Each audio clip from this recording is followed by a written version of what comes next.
एक मीम से शुरू हुई पार्टी, एक 59 साल का बूढ़ा साइंटिस्ट जो 20 दिन से भूखा बैठा है, और एक ऐसा एजुकेशन मिनिस्टर जो दिल्ली से गायब। ये तीनों चीजें आपस में कैसे जुड़ी, कैसे एक सैटारिकल मूवमेंट जिसको 2 दिन का जोक समझा था सबने, कैसे सबसे बड़ा देश का स्टूडेंट प्रोटेस्ट बन चुका है, आज आपको सब बताने वाला हूँ। क्योंकि काफी ज्यादा कंफ्यूजन है इस पूरे के पूरे टॉपिक के अराउंड, लोगों को समझ नहीं आ रहा है। जो सोनम वांगचुक को सपोर्ट कर रहे हैं उनको भी गाली पड़ रही है, जो नहीं कर रहे हैं उनको भी पड़ रही है। मैं किस साइड हूँ, वीडियो के एंड तक देखो, आपको पता चलेगा कि एक न्यूट्रल इंडियन कैसा होता है और कैसा होना चाहिए। कुछ दिनों से दिल्ली का जंतर मंतर प्रोटेस्ट की लपटों में घिरा हुआ है और मांग सिर्फ एक ही है, धर्मेंद्र प्रधान का इस्तीफा, जो कि हमारे देश के अभी एजुकेशनल मिनिस्टर है। और इस पूरे के पूरे प्रोटेस्ट में सबसे आगे खड़े हैं 2 नाम, कॉकरोच जनता पार्टी और सोनम वांगचुक। अब कॉकरोच जनता पार्टी की बात करें तो इनसे रिलेटेड 2 महीने पहले मैंने एक वीडियो बनाई थी। मुझे लगा था एक सैटारिकल मूवमेंट है, 2 दिन में खत्म हो जाएगा, जोक मारेंगे लोग, मीम बनाएंगे, बात खत्म। और मैं गलत था, और मेरी ही तरह ऐसा सोचने वाले काफी सारे लोग गलत हैं। और आज ये पार्टी एक ग्राउंड लेवल रियलिटी बन चुकी है। तो सवाल यही है कि एक सैटायर, एक जोक, मीम हकीकत कैसे बना। और सोनम वांगचुक जो कि हमारे देश के इतने बड़े साइंटिस्ट हैं, इन्वायरमेंटलिस्ट हैं, जो लद्दाख की लड़ाई लड़ते हैं इतने समय से, वो इनके साथ कैसे जुड़े और वो क्यों हंगर स्ट्राइक पे बैठे हैं। तो इन सारे सवालों के जवाब के साथ आज हम सीजेपी के प्रोटेस्ट को देखेंगे और समझेंगे कि आज के समय पे इनका क्या हाल है। तो इन सब की शुरुआत हुई 3 जून को, जब कॉकरोच जनता पार्टी के स्पोक्स पर्सन ने कॉन्स्टिट्यूशन क्लब दिल्ली में जाके बोला कि उनका पहला प्रोटेस्ट होने वाला है जंतर मंतर में। वांगचुक जी के साथ सब पार्लियामेंट स्ट्रीट पुलिस स्टेशन जाएंगे, वहां पे police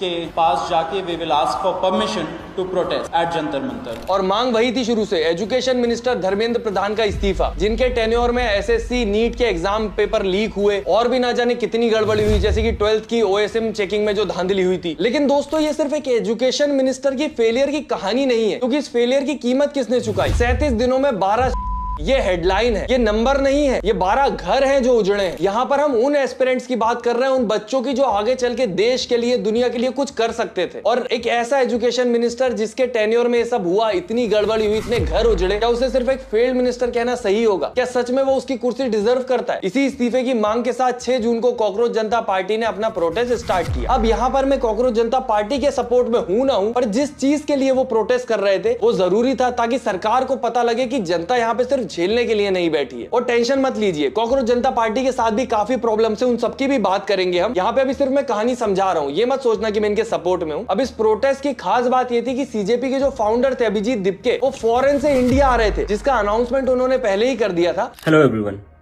I have decided to come back to India. और उन्होंने पहले ही बता दिया था कि ये जो प्रोटेस्ट होगा हिंसक नहीं होगा, प्रोटेस्ट कॉन्स्टिट्यूशन के दायरे में होगा। मतलब सीधा मैसेज था कि हम यहाँ पर नेपाल या बांग्लादेश जैसा जेनजी प्रोटेस्ट नहीं करने वाले। और ऐसा ही हुआ, प्रोटेस्ट काफी पीसफुली हुआ। जैसे ही फॉरेन से वो आए, वो सबसे पहले गए पार्टी करने